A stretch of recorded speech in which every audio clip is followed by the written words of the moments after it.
excited to be here today to discuss building a brand.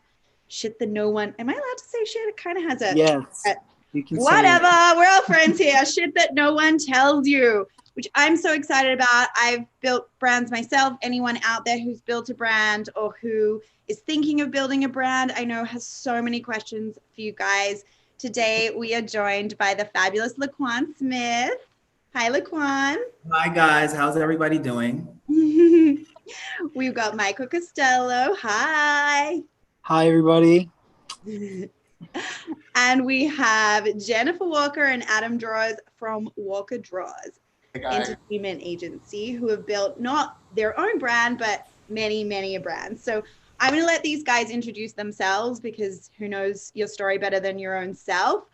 Starting with you, LaQuan. Well, for those of you who do not know who I am, my name is LaQuan Smith. I am a women's wear fashion designer based out of New York City.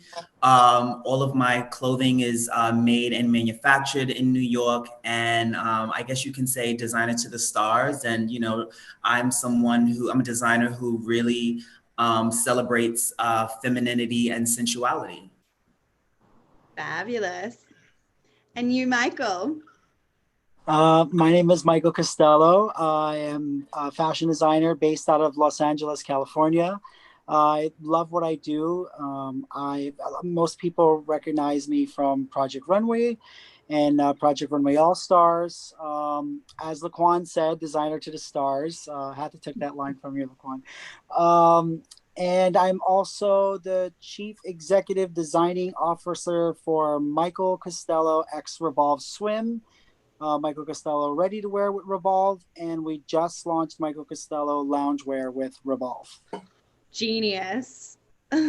We all need more loungewear right now. Yeah, right now. Fab.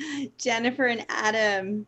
Hi, I'm Jennifer Walker. I'm Adam Drawas. We are Walker Drawas. We are an entertainment marketing agency based in Los Angeles. Entertainment marketing, we hit everything that has to do with marketing. So PR, celebrity dressing, celebrity campaigns and endorsements. We handle influencer programs. We do big events. We do virtual events nowadays. And media buying, anything that touches media. So really, we're everything that brings brands to life and brings them to you. We work with some of the biggest brands in the world, including REVOLVE. Fab, right? I'm going to jump right into it. We're going to get deep. We're going to get specific. We're going to get as many tips from you guys as possible today. So I'm going to start with you, with a question for Michael and LaQuan. Obviously, for both of you being designers to the stars, celebrities have played such a big role in the growth of your business. I think a lot of people would be curious as to how you started to work with celebrities and how that, sort of shaped the traction of your business. Sure. LaQuan, do you want to go first? Sure. Why not? I mean, honestly, for me, I think my whole DNA in terms of how I started the business was very non-traditional and really organic. I'm just an average guy from Queens, New York City. I don't come from much. I don't have any money. I didn't have the fancy backgrounds to really start what I was doing. And I think initially, I think it's just sort of the organic aspect of women loving the clothes. I remember though, when I was like 18 years old, like running rampant in the streets of New York City, like sneaking into like fashion week parties and like clubs wearing my own designs, and that sort of like caught the attention from like, New York socialites and like celebrities. And it just became like a thing. It became of like, LaQuan Smith, like in the streets of New York City and with like dressing all these like Upper East Side girls. But more importantly, it became sort of like a woman's best kept secret. And then, just for me, like I said, it's all about the organic aspect of it. Like I don't pay celebrities to wear the clothes. I think what's so important and what's so valuable is that when a woman puts on a LaQuan Smith dress, celebrity or not, she feels like a superstar. That is sort of the, the concept to wearing LaQuan Smith. And so I just find it really awesome that I do have these really incredible relationships with all these incredible women that I've worked with that genuinely feel sexy and beautiful wearing the clothes. And I think that there's value there. You know, I know a lot of brands pay a lot of big money to, you know, put clothes on celebrities and things like that. But fortunately enough, you know, like everything that we do here is super, super organic. And I'm just very thankful for that. Oh my God, LaQuan, you're making it so hard for me to follow after that one. Well, let me see. What can I say? I mean, I love fashion. I started at a very young age. My mom taught me how to sew when I was probably about 10 years old. Fashion to me is not just a job. It's not just, you know, my career. It's my way of life. Every day I wake up early in the morning and I really can't wait to get to work. And that's why it never feels like it's a day of work here. It always feels fun and creative. And I love playing with fabrics. I love playing with my markers. I still sketch. I still sew myself. No matter how many people we have that sew with us, we have sample makers, pattern makers, but I'm here every day sewing with them, draping with them, and doing what I love on a day-to-day basis. As far as like the celebrities come into play, you know, I've been dressing celebrities and working with celebrities for a very long time. I opened my first store when I was 15 years old.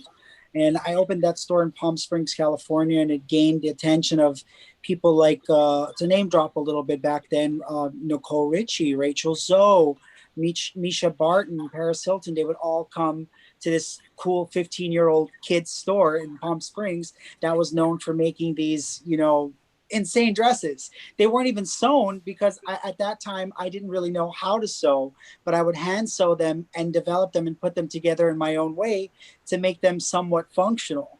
So the girls would come in, and then it got really popular amongst a lot of celebrities and girls going out wanted to wear the clothes, and what turned out to be something from this small Palm Springs boy turned out to be something global. And, you know, from that point on, we started to dress even bigger people. And, you know, like LaQuan said, we've never paid any celebrities to want to wear the dresses. They've always wanted to wear Michael Costello. They've always chose to wear Michael Costello. And it's really cool because there have been times that we've beat out some really, really big, huge, high-end brands. Not to bash them or anything, but we've been up against Tom Ford, Valentino, Gucci, and Versace.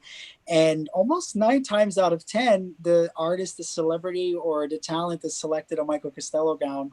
And to this date, it's the most, you know, wonderful feeling because you get to see your hard work and you get to see everything that you love on one of your most favorite people. Like, of course, I love Beyonce. I grew up listening to Beyonce, and I love Jennifer Lopez, and I'm such huge fans of them.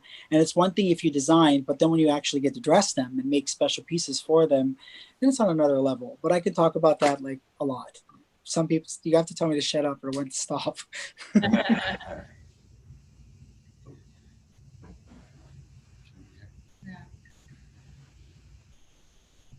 I love your backdrop. Is that a carpet on the wall? It's really beautiful. Yes. Yes. We can. By the way, we can hear you, Michael, but we Rachel, can't. we can't hear we you. can't hear you. You're on mute. Oh no.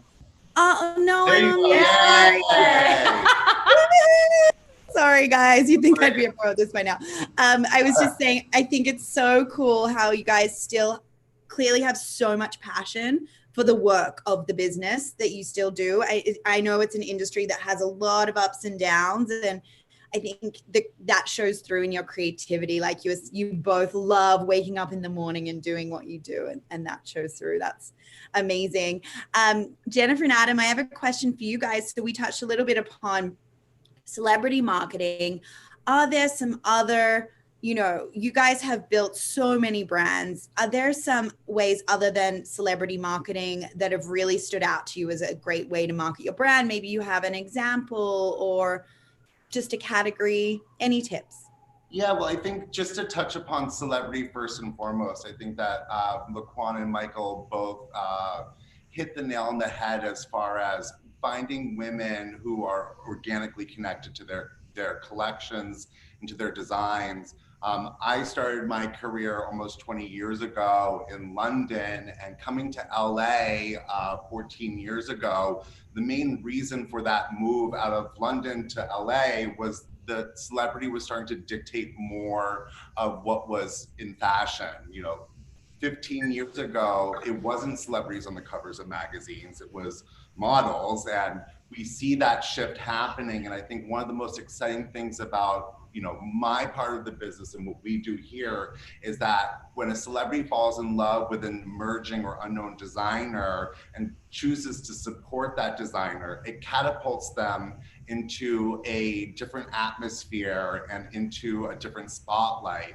And I think it's so important and so wonderful to recognize those talents that actually don't care about the big fashion houses. They'll wear them, they love them, but they will opt for something if it makes them feel good and makes them feel the way that they want to feel. I think that is a very big baseline to a brand strategy, is that celebrity programming. I think it has to be done thoughtfully and it has to be done correctly. And I don't think that you should be throwing money at celebrities just to be wearing your dresses. I think that we do a lot of talent contracting. We do a lot of paid programs, but it's a much more deeper, diverse partnership. It's about social media and being able to control the content or control the campaign assets. I think that there's a variety of ways that you can immerse with the celebrity, both organically as well as if you do need to put money behind it. That being said, I think that it's a baseline, but there are many components as well to the program. Yeah, and then just to answer the question in terms of other marketing tactics, and I think that the important thing to note is that a lot of the celebrity program and the celebrity part of a brand strategy also plugs into some of the other marketing strategies that they have in play. And I'll use Revolve as an example because we're at REVOLVE U. We all love Revolve. But, prior to COVID, experiential marketing was such a huge way to reach your consumer. And there's nobody better at it in the business than Revolve. And as, we've worked with Revolve for many years, and as all of Revolve's fans that are here watching today know, the marketing behind Revolve has been much about experience. And travel and fun and Revolve Festival and growing on Revolve Festival and all that brought in terms of content and talent and fashion and all the things that make the brand come to life. Now, post-COVID, now we're looking at obviously online programming. And I think what we're going to see moving forward too in the days that we are in terms of social impact and a sense of community and people banding together and creating meaningful relationships with your consumers is that we're going to see marketing tactics that really need to be relevant about the times that we're in right now. Everybody cares right now. So I think that, and a part of that is the old tactics aren't going to go away. No. They're just going to evolve. So it's going to be an interesting time. And then hopefully soon we'll see events in real life programming come back 2021. But until then, it's going to be interesting to see how brands innovate and evolve. Fabulous. Okay, so my next question I think is my absolute favorite question that I ask entrepreneurs and creatives, business people, because I think it's easy to, remember the good things, remember like the highs and skim over the lows. But I'd really love to hear from each one of you, one of the bigger challenges that you've had in your business and how you overcame it. I might start with you, Michael. Well, I think on a day-to-day basis, I'm filled with many different obstacles that I'm still trying to overcome in this business. I mean, I've hit a lot of highs and I've hit a lot of lows. I think some of the biggest obstacles is when, you develop such a huge presence on social media and you almost get labeled sometimes as an influencer designer or like a Instagram designer, when before social media hit, we were already doing, our thing. We were showing at Fashion Week. I was working on movies. I was working with, stylists for custom pieces. But at some point you get labeled as a social media designer, and some of the things that people can say about your clothes, about the people that you dress, can sometimes really damage your brand.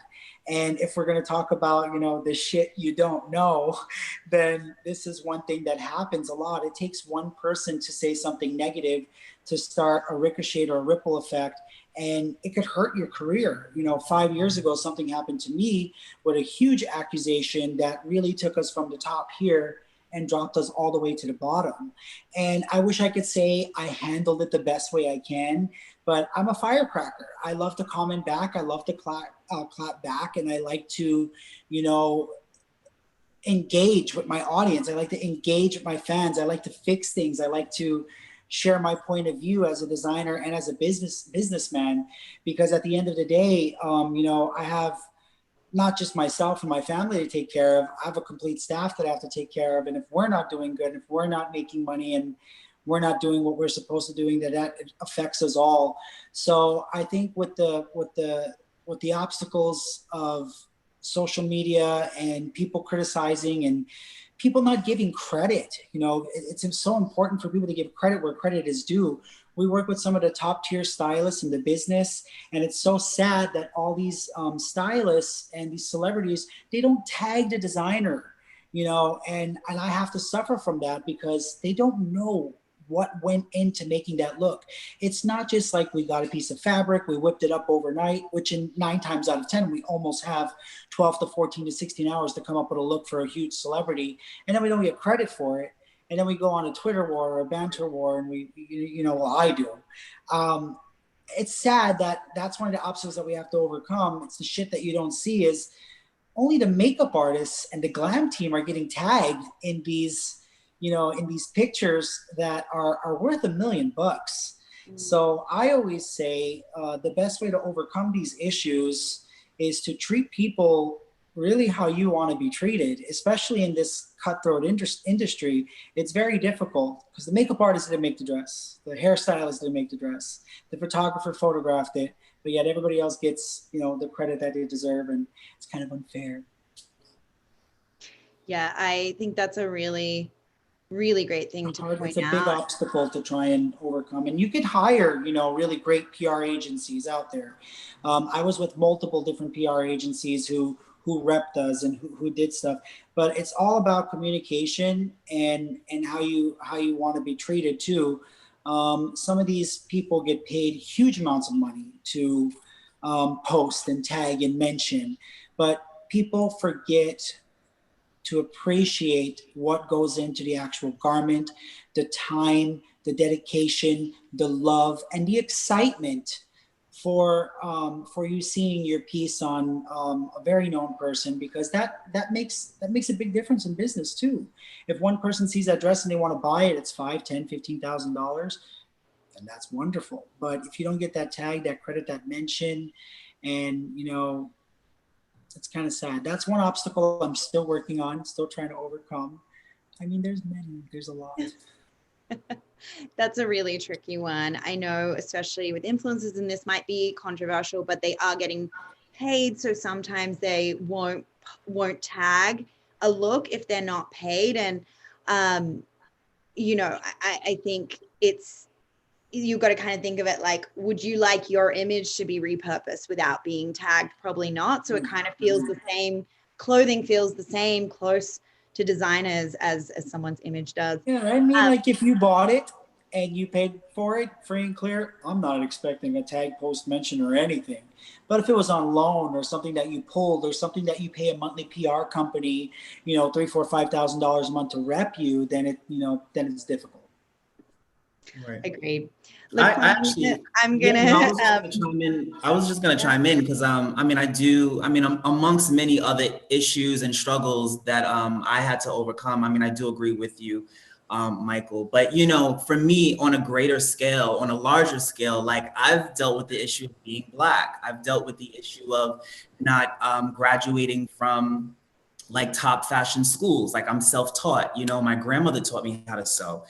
She gifted me a sewing machine at the age of 13, and I just literally fell in love, and I've literally been designing since the age of 13. So, I do understand, what Michael is coming from in terms of like just the passion and the blood, sweat, and tears that you put into something, and it's not being, you know, appreciated, or the value is just not, you know, it's just not, it's like I said, it's just not appreciated.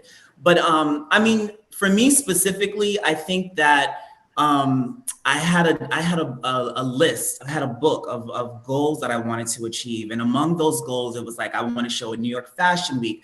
I want to dress Beyonce. Like, I want to, you know, I had all these incredible goals, and I was literally checking them off year after year after year. And one of the goals that I wanted to achieve was I wanted retail success. And it seemed really odd to me that, you know, I was dressing all these celebrities and I was in every single magazine, but I was sort of hitting a ceiling. Like, I was getting a lot of support from celebrities. I was getting support maybe perhaps from the editorial world, but not from retailers. And that was so confusing to me, because there was, you know, sort of like the method on like how to get into a Saks Fifth Avenue, or how to get picked up from, you know, Bergdorf Goodman, or whatever, you know, whatever retailer. And one of the things that I remember going to Desk Sides to get my collection reviewed from Vogue, and the first question they would ask would be, where are you sold? And I didn't have an answer. And it sort of felt like, damn, I couldn't even get I don't even have an opportunity. Like, I couldn't get an opportunity because I'm already, you know, I'm already becoming like pigeonholed, and I'm like, I'm not a part of the, you know, the whole concept of saying, well, I'm sold in 10 stores in X, Y, and Z. And I guess sort of that was like my misunderstanding, is like, isn't that the point of having like relationships with, you know, editors and retailers to sort of like shape and mold like designers such as myself? Like, that's how they sort of did it back in the day. So like, how come that sort of support system and that umbrella isn't there?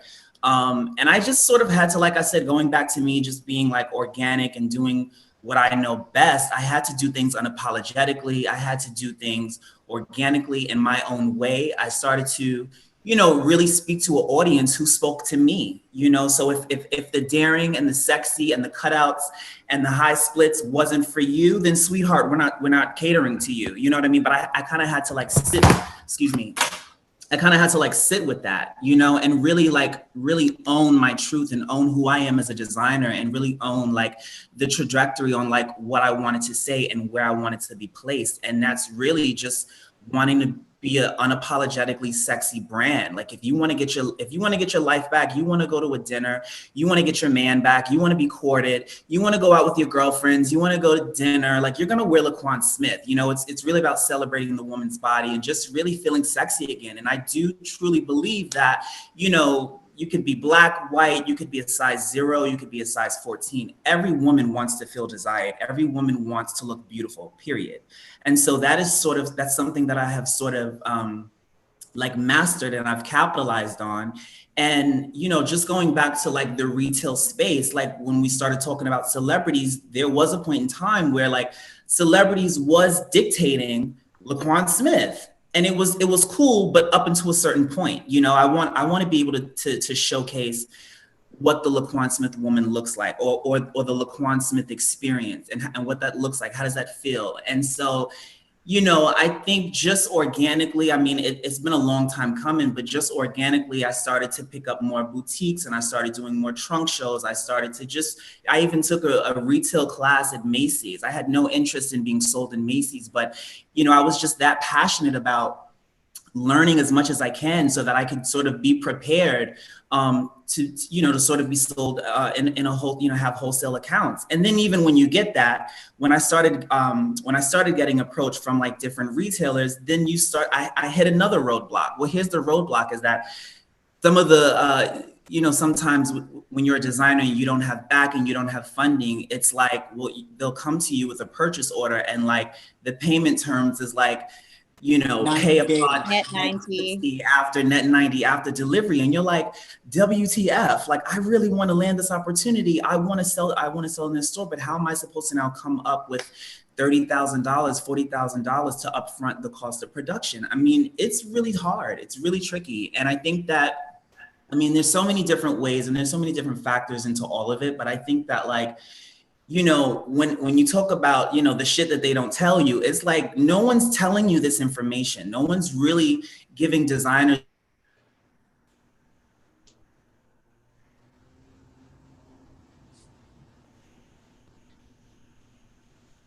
Hello?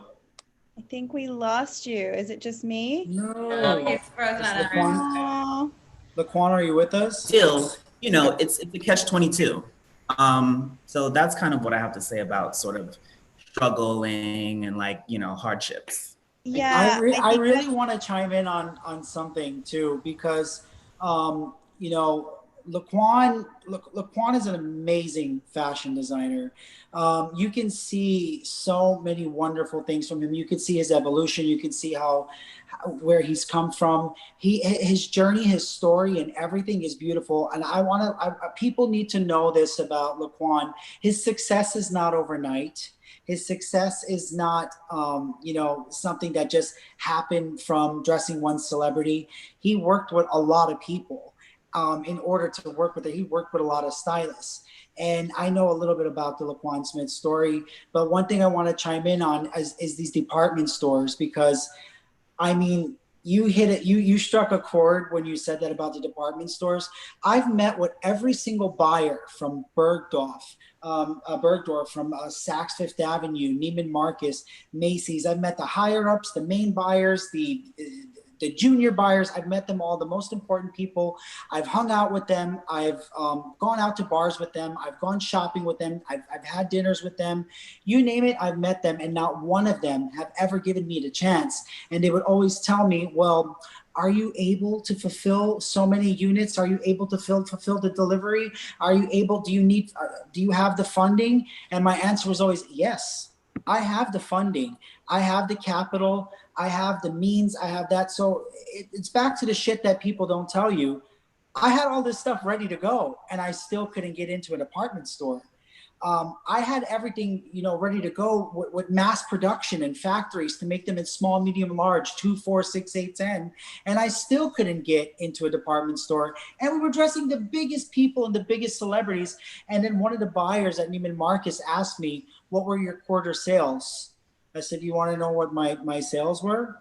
And where are you selling? I said, I'm one of the first direct to consumer fashion brands online right now. We sell everything through our website on Instagram, and we made $6 million in sales in 5 months. Do you want to take us on? Yes or no? And we never heard back from them.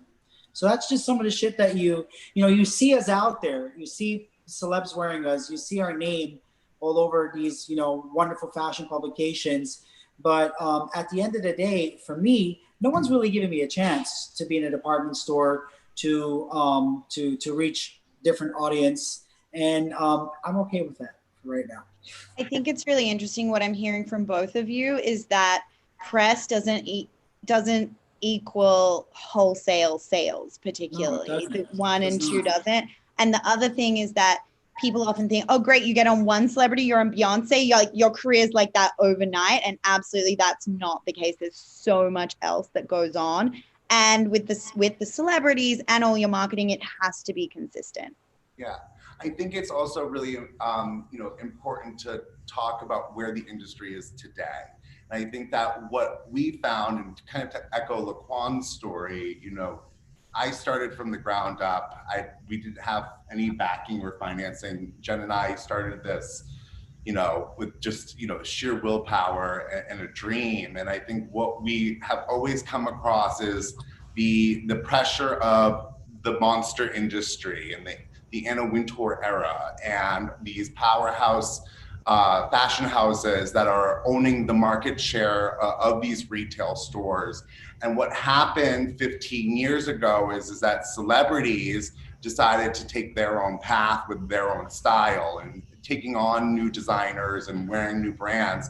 That doesn't mean that it immediately changed the rest of the world. I think what we've seen in the last year especially is that the retail world has crumbled. The traditional publication and media landscape has completely shifted. And for Jen and I think that's where we get so excited, because I think the traditional roadmap no longer applies. These large-scale retailers who don't buy into brands like LaQuan and Michael, they're not churning the revenue that they used to do. And I think that we're seeing so much digital commerce and direct consumer commerce that you can really build your own roadmap now. what we found, I'll speak for myself, I've always been the underdog in this very saturated, very intense industry. And I've just stuck true to who I am. I've done what I do, how I do it. I work with brands that I love and that I have a connection to, even though if my competitors don't. But when you stick true to who you are and stay with that consistency and put your head down and do it, I think that people have a greater understanding of exactly what your brand is and want to buy into it. Well, and here's the good news, everybody. If you want to start a brand and you're looking for a way to sell, there's tons of ways to sell now. We are not stuck in a mold where we have to sell a brand through a department store. There is direct to consumer. There is social media. There are other marketplaces. There's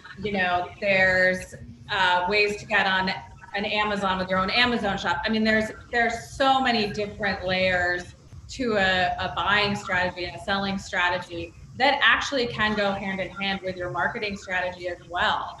So I think the key thing is to educate and also know that, you can be a small starter.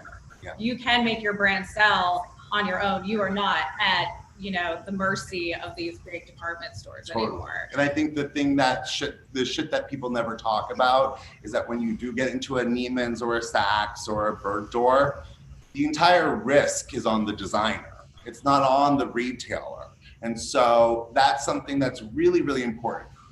Whenever I have a brand that says, hey, I got into Nordstrom, I'm like, okay, well, what are the buying terms? Because they put the jeopardy of their entire business on that one order, whereas Nordstrom is completely protected in that. So in this new landscape and these new avenues, we can be more nimble, we can produce less and have less waste, have less risk, be able to create new products overnight and put them to market immediately. The world's changed. So I think that even in all the struggles, there's an opportunity for a new revolution of how we want to operate, how we want to sell.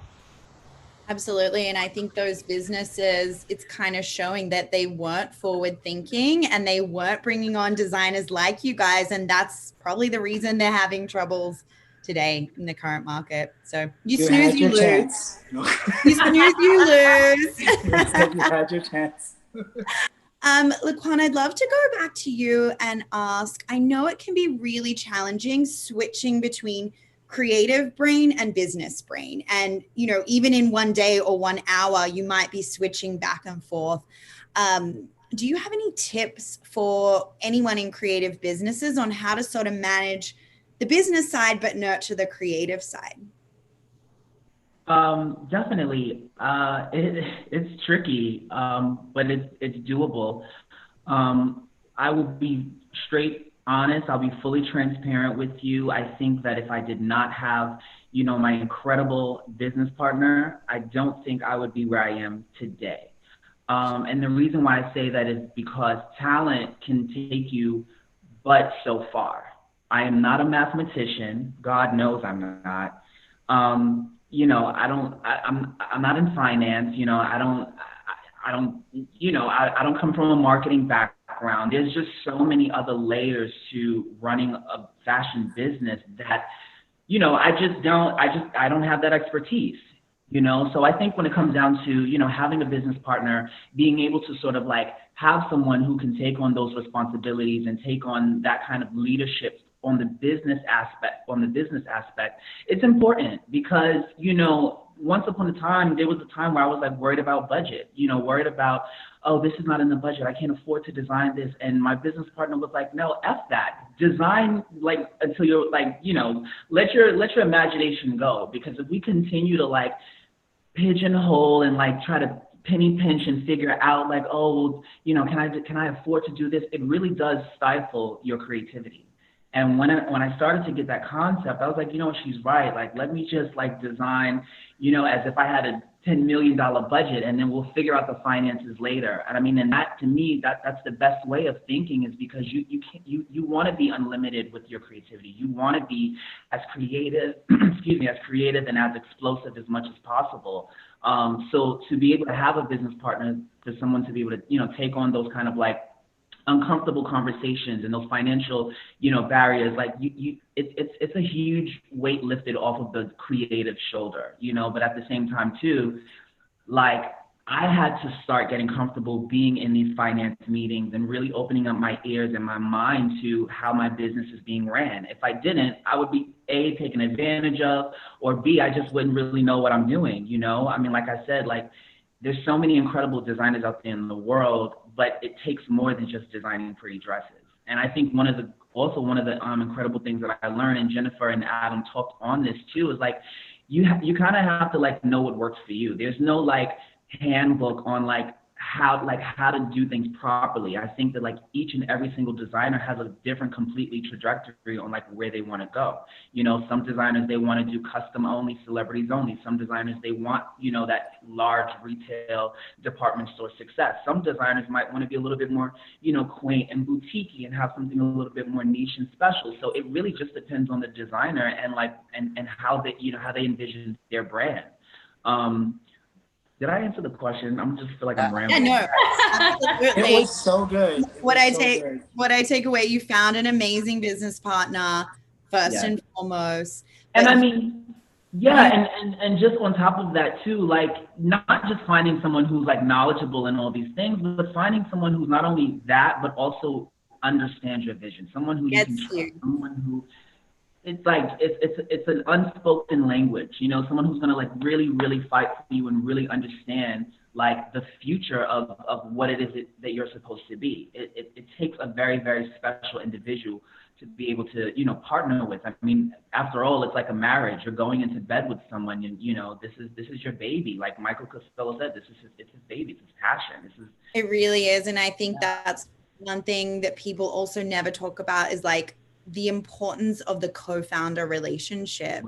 Adam and Jennifer, you guys seem to have a really fantastic co-founder relationship. Do you have any tips for, say, people who are out there, in the Quan situation, maybe they are more the creative and they're looking for the business side or vice versa or whatever it is, my takeaway from your story, LaQuan, is really the power of the right collaboration. And you guys seem to have it as well. Do you have any tips there? I think it's really important to also note, I started this firm 13 years ago, and Jen was actually my client for 5+ years. And we had a magical relationship, and we do very different things for the company, but we find that middle ground. And when Jen and I reformed the company 6 years ago, it was because we knew that together we were greater, and together we could do more, and we could actually expand the business to a much bigger place than either of us imagined it would be. Yeah, and I think it's also just understanding and knowing and nurturing each other's strengths and weaknesses. Nobody's going to be perfect at, well, I come really close to it. No one's going to be really perfect at doing everything, right? Like I'm not, in our relationship, I'm not the money person. Adam's so much better at dealing with, our company finances and bigger budget productions, et cetera. But, I'm, Tell me my weaknesses. Come on, tell me. No, Jen also. It's turned into a therapy session. No. I know. No, but I think the thing is like I have grown in my own self, but I'm a very emotional person by nature. I go to things, I do things that emotionally fulfill me, but when they do, hurt you, Jen has been able to instill a serenity and a structure that I think is so important. I'm the voice of reason. She's more buttoned up.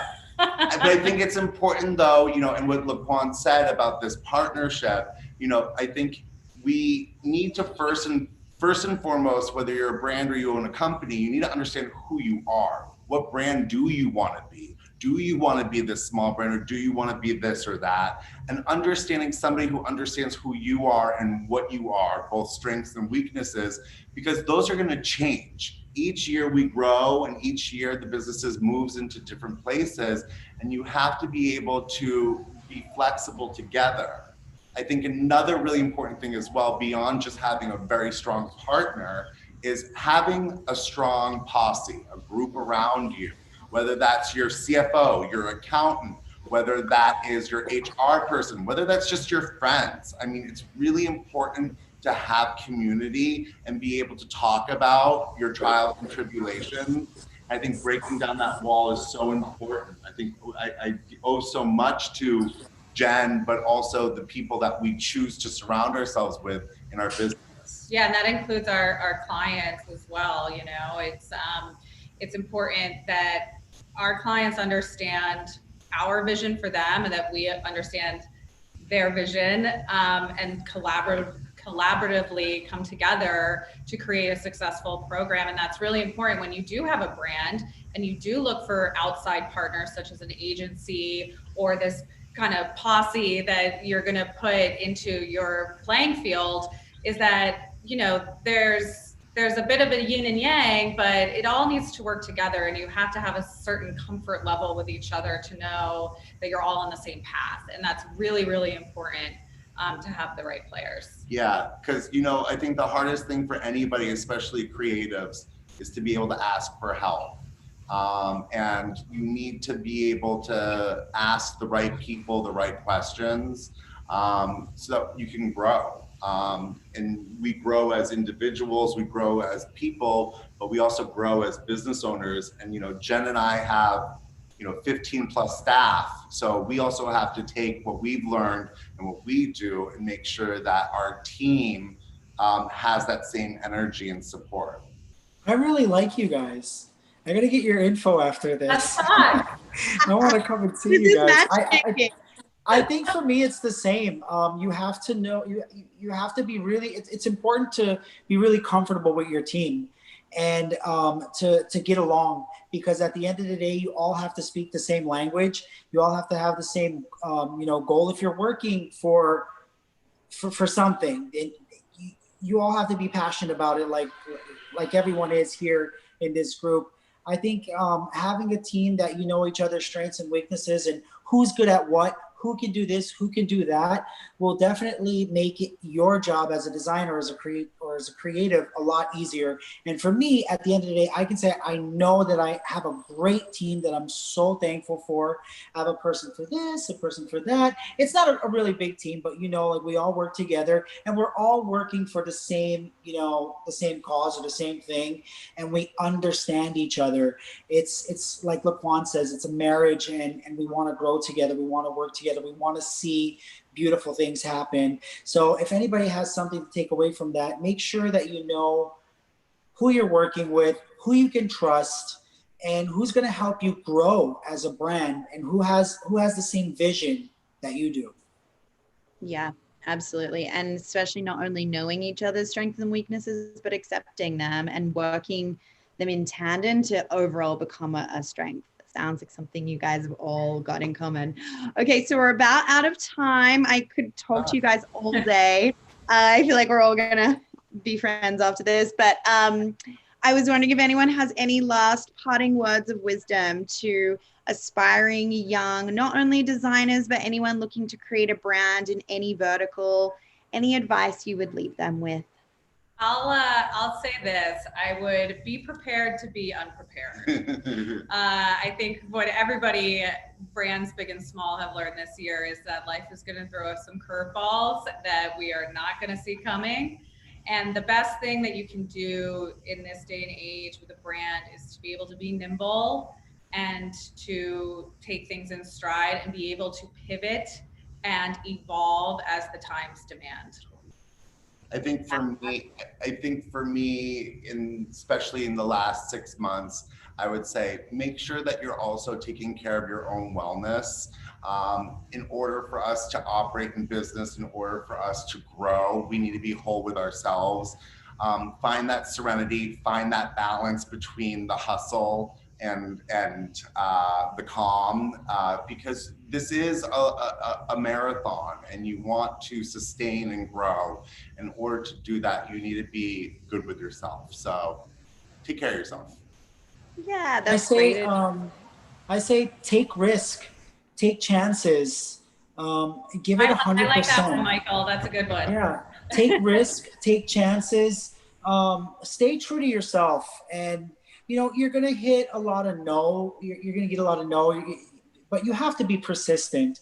I always say you have to love what you do, and you have to see the overall picture, and take everything with a grain of salt.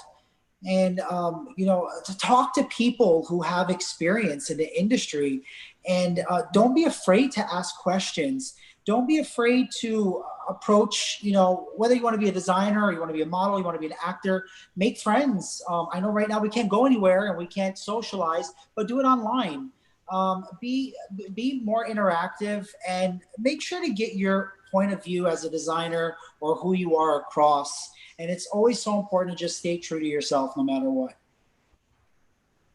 My only advice would be to, I guess, you know, I live by the one single motto, and it's slow and steady wins the race. You know, it's not a race to get to, you know, who's gonna become more successful the quickest, because as quick as you become successful, as quick as you won't. Be a sponge, absorb as much as you can, learn as much as you can, read as much as you can. You know, like Michael said, ask as many questions as much as possible, but slow and steady wins the race. Learn your craft, own your business, like learn your business, the ins and outs. And I think anyone is pretty much destined for success with that. Everybody smile. I'm going to take a selfie. Oh, cute. Those were such amazing tips. I don't think we can get much better than that. So on that note, I think we're going to wrap. But thank you guys so much for joining us. Bye, everybody, for having us. Thanks, Revolve. Bye. Thanks, guys.